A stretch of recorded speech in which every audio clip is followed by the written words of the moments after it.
Graça e paz no nosso Senhor e Salvador Jesus Cristo, a todos que estão assistindo esse vídeo.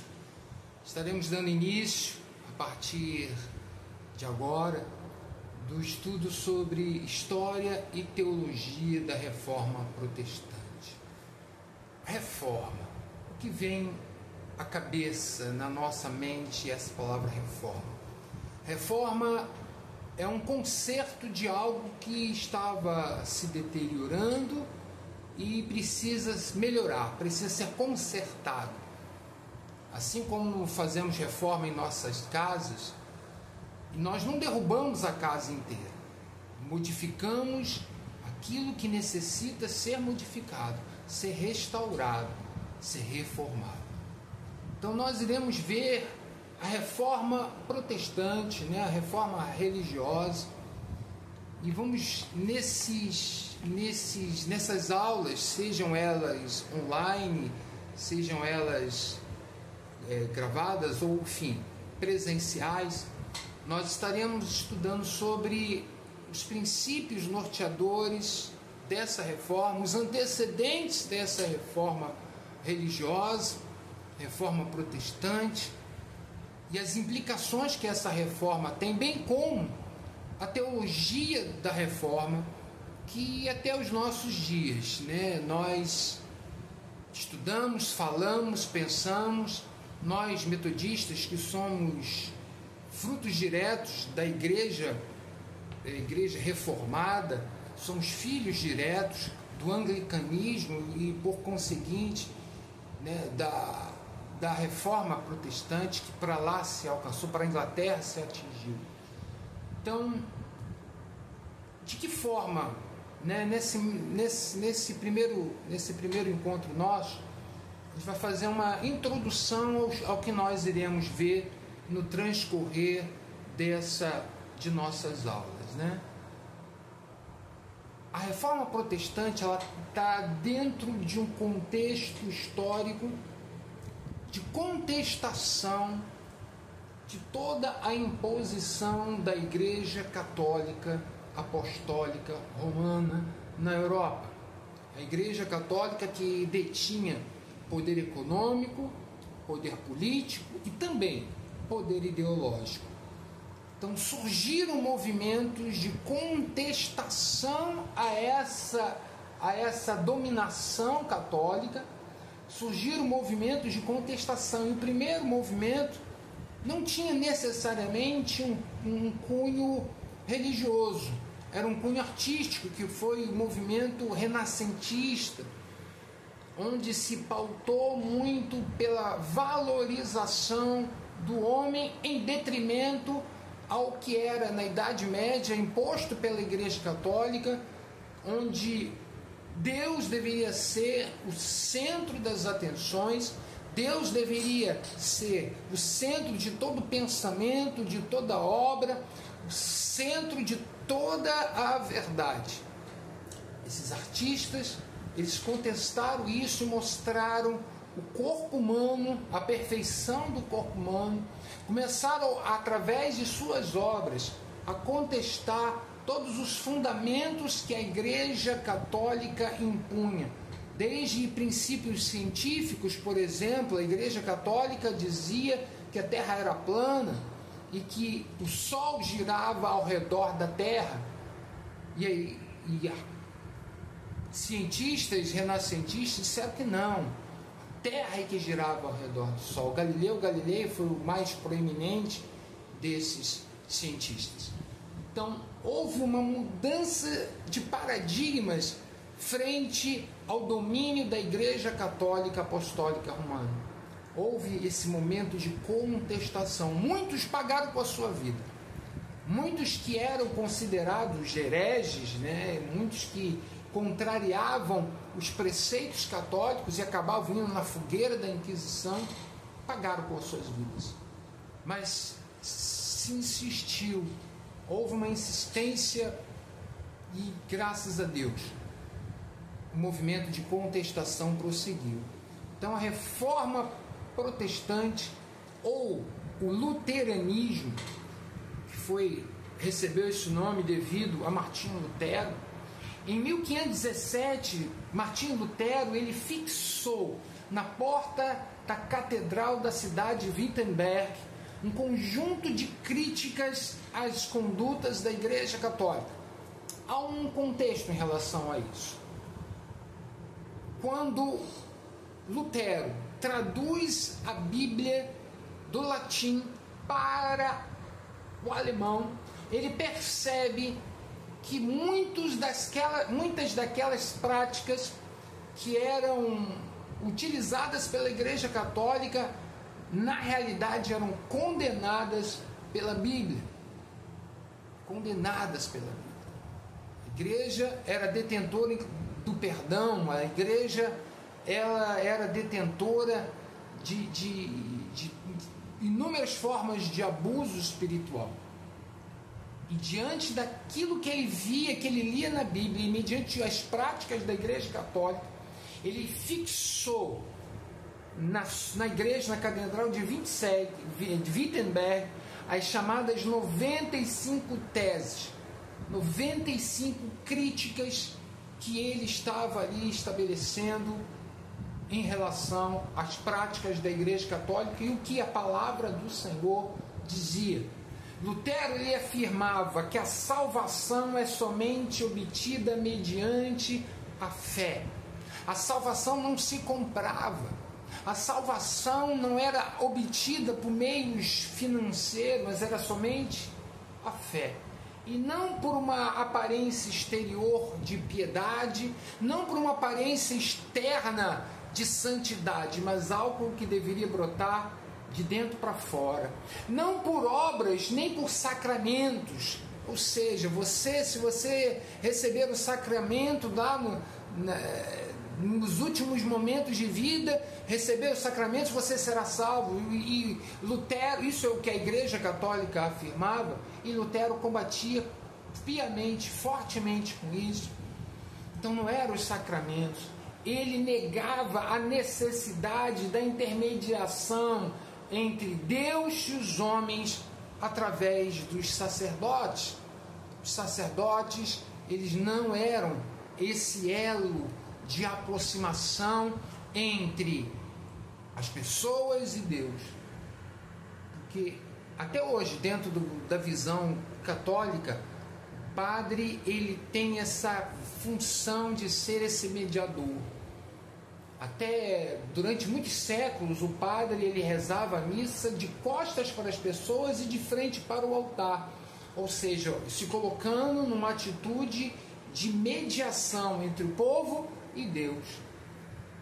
Então não era Lutero ele defendia que a interpretação da Bíblia era universal, ou seja, na época só a Igreja Católica poderia traduzir e interpretar a Bíblia.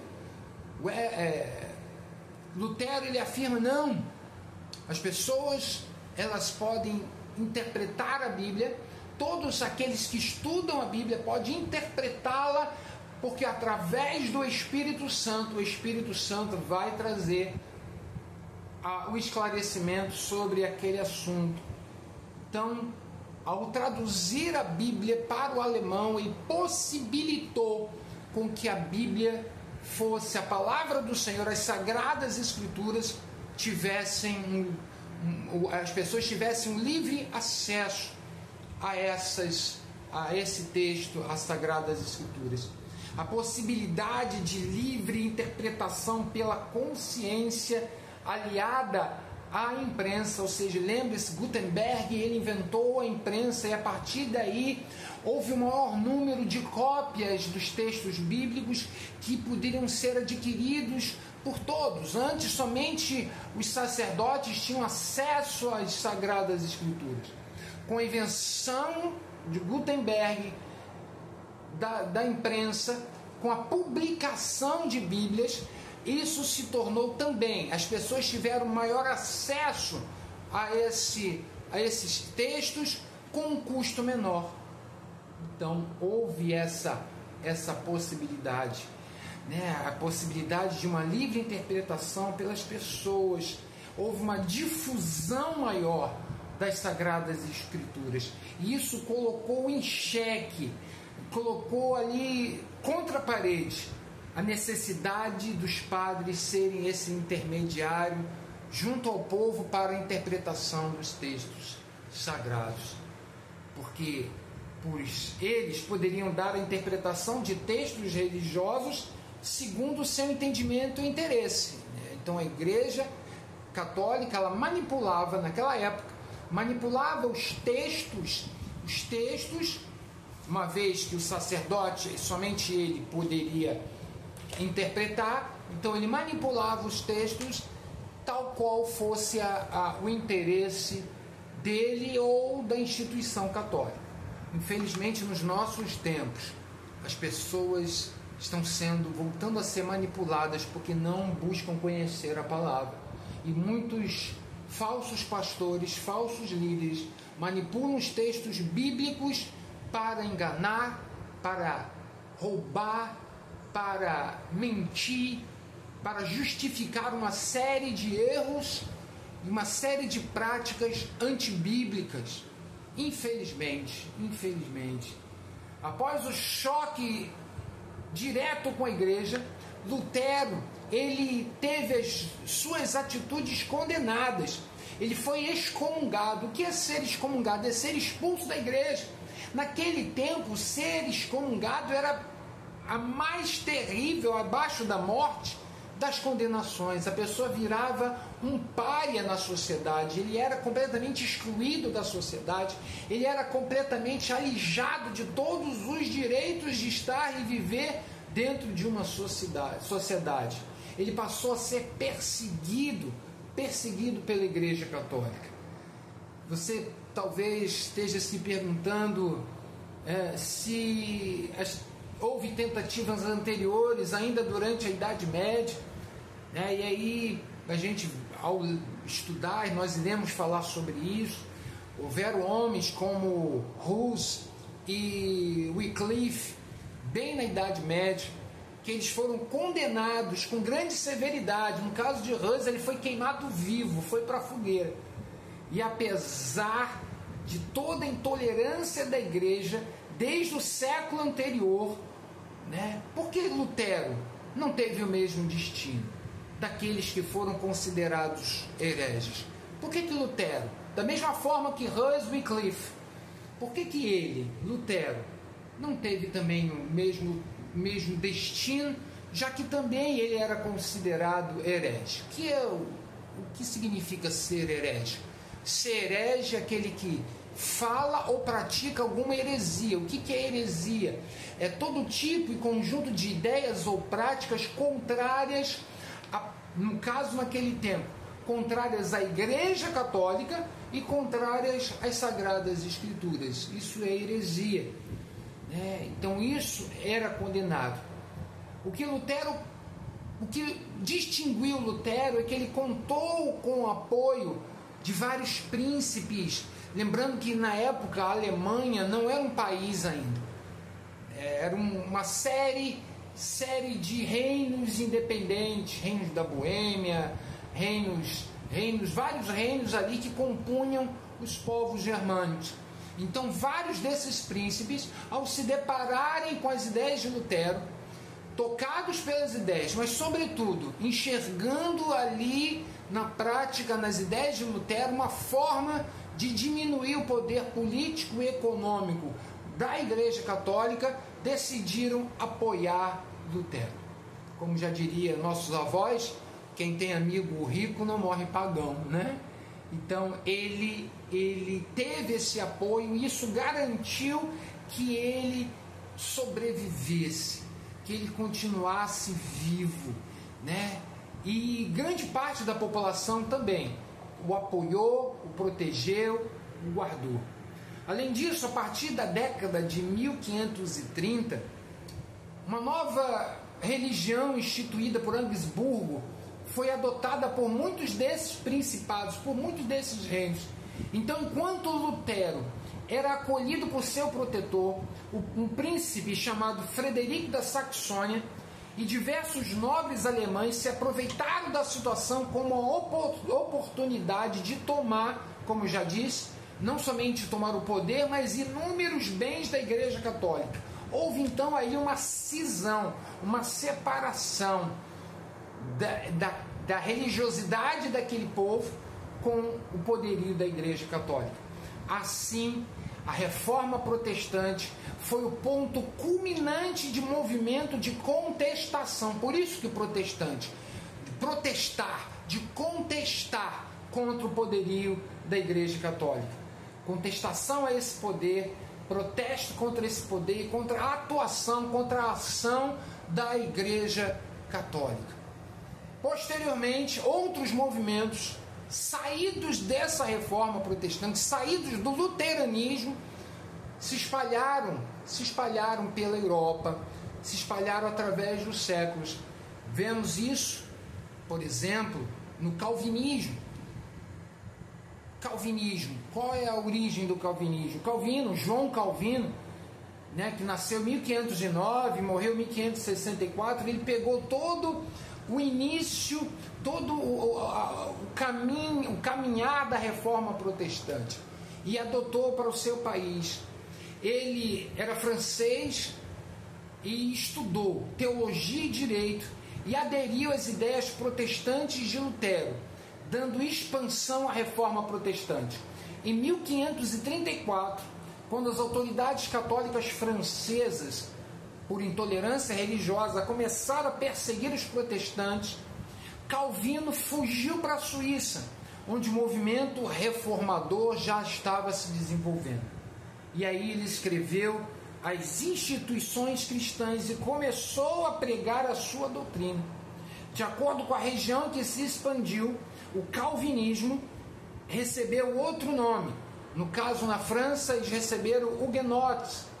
Os huguenotes, que têm inclusive relação com o Brasil, já que os huguenotes vieram ao Brasil no início do movimento, antes até do movimento de colonização, vieram para o Rio de Janeiro, aqui, e só que conseguiram ser expulsos pelos portugueses, mas chegaram a vir para o Brasil com uma missão evangelizadora em relação aos indígenas. E aí esse movimento calvinista, recebeu na França o nome de huguenotes, na Inglaterra recebeu o nome de puritanos e no caso da Escócia de presbiterianos, né, nossos conhecidos irmãos presbiterianos. Então a diferença mais importante entre o movimento luterano e o calvinista refere-se à salvação. Para Lutero, ele se dava pela fé. Para Calvino era baseado em uma interpretação de Santo Agostinho.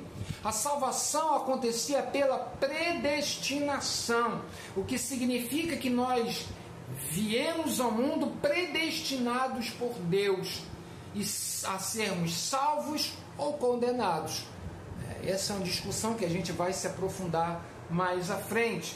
Dessa forma, a nossa salvação, segundo os calvinistas, não depende da fé e nem de boas obras, mas sim da escolha divina. Ou seja, colocou para Deus o ato de escolher aqueles que são salvos e aqueles que vão para o inferno, que perdem a salvação.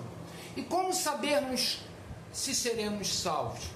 Segundo ele, o trabalho, a pureza de costumes, o cumprimento dos deveres para com a sociedade e família seriam alguns desses sinais. Esse cidadão teria também a vida abençoada por Deus, resultando inclusive do progresso econômico. Ou seja, ele seria, se ele tivesse progresso econômico, é porque ele havia sido escolhido por Deus para ser salvo. É aí em Calvino que se dá as raízes do capitalismo moderno. O capitalismo moderno, a visão capitalista moderna, parte do pressuposto que ganhar dinheiro é bênção. A Igreja Católica, ela vai condenar o empréstimo, vai condenar o empréstimo a juros, e como sendo o pecado da usura. Já Calvino vai dizer, não, ganhar dinheiro obter através de trabalho é bênção, é sinal de bênção. E isso vai ser o pontapé inicial para o capitalismo tal qual nós conhecemos, né, que acabou gerando o liberalismo econômico mais à frente, lá na época do iluminista. Ok? Vimos aí o calvinismo, mas vemos também, e algo que tem a ver com nós metodistas, o anglicanismo. Se os motivos que fundamentam as reformas de Lutero foram mais de origem religiosa, o anglicanismo na Inglaterra teve como causa as divergências, as diferenças políticas entre o papado, o Vaticano e o rei Henrique VIII. A fim de expandir seus poderes políticos, o rei ele buscou um motivo para romper relações com a Igreja Católica e não perder popularidade entre os seus servidores, o povo de modo geral. E aí ter esse apoio popular e político. Henrique VIII ele era casado com a princesa espanhola Catarina de Aragão, mas o casamento dele não ia muito bom das pernas, né? E não teve filhos.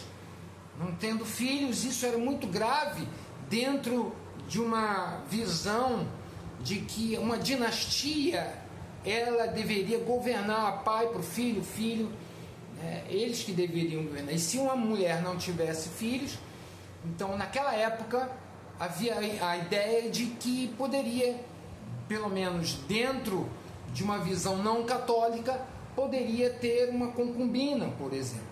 Então o Henrique VIII, para que houvesse e mantivesse ali, perpetuasse a dinastia de sua família, os Tudors, ele e consequentemente sua família, a família Tudor, permanecer no poder. Ele usou isso como motivo e decidiu solicitar a anulação do seu casamento com Catarina, para que ele pudesse se casar com a sua dama da corte, uma mulher chamada Ana Bolena. O Papa Clemente VII, ele não atendeu o pedido do monarca britânico, justificando assim o rompimento da igreja, do rei e consequentemente da igreja inglesa com a Igreja Católica Apostólica Romana. E consequentemente isso foi usado para que todas as terras, todas as riquezas, tudo que a Igreja Católica possuía na Inglaterra fosse tomado pelo governo. Então isso passou para as mãos do governo, os domínios católicos. Os impostos que a Igreja Católica cobrava das pessoas passaram a ser arrecadados pela coroa. E Henrique VIII tornou-se o chefe supremo da nova religião, a Igreja Anglicana. E até hoje, os reis, no caso hoje, rei Charles, ele é o mandatário, o grande administrador da Igreja Anglicana. Então nós iremos ver no transcorrer desses estudos e vamos também refletir: será que necessitamos, que a Igreja de Cristo necessita de uma nova reforma nos tempos em que vivemos? Será que a igreja cristã no Brasil, ela precisa de uma reforma que retire, que possa tirar tudo que está atrapalhando, todas as heresias que têm se pregado nos púlpitos pelo Brasil afora? Será que necessitamos de uma nova reforma? Isso aí a gente vai estar respondendo no transcorrer dos estudos. Amém? Que Deus te abençoe. Vamos orar agora, em nome de Jesus. Senhor Deus, soberano e eterno Pai, graças te dou, Senhor, graças te dou. E agora eu abençoo a vida do teu filho e da tua filha, Pai. Em o nome de Jesus, que ele e ela sejam poderosamente abençoados nesses estudos, que haja esclarecimento, que haja reflexão, que haja, Senhor Deus, em nome de Jesus, Pai, o entendimento por parte do teu filho, que tu, Senhor, continue a capacitar o teu servo e a tua serva no chamado ministerial que ele e ela tem, Senhor, sobre sua vida, porque sabemos que quem chamou não foi o homem, quem chamou o teu filho e a tua filha para esse ministério foste tu, Senhor. Então, Pai, abençoa, Senhor, que, Senhor, eu e os demais professores sejamos canais de bênção na vida, Senhor Deus, de cada um dos teus filhos e filhas, em nome de Jesus. Abençoa-os, Deus, poderosamente, em nome de Jesus. Amém, amém e amém. Amém. Que Deus te abençoe. Fiquem com Deus. Até o nosso próximo encontro presencial. Amém. Que Deus abençoe.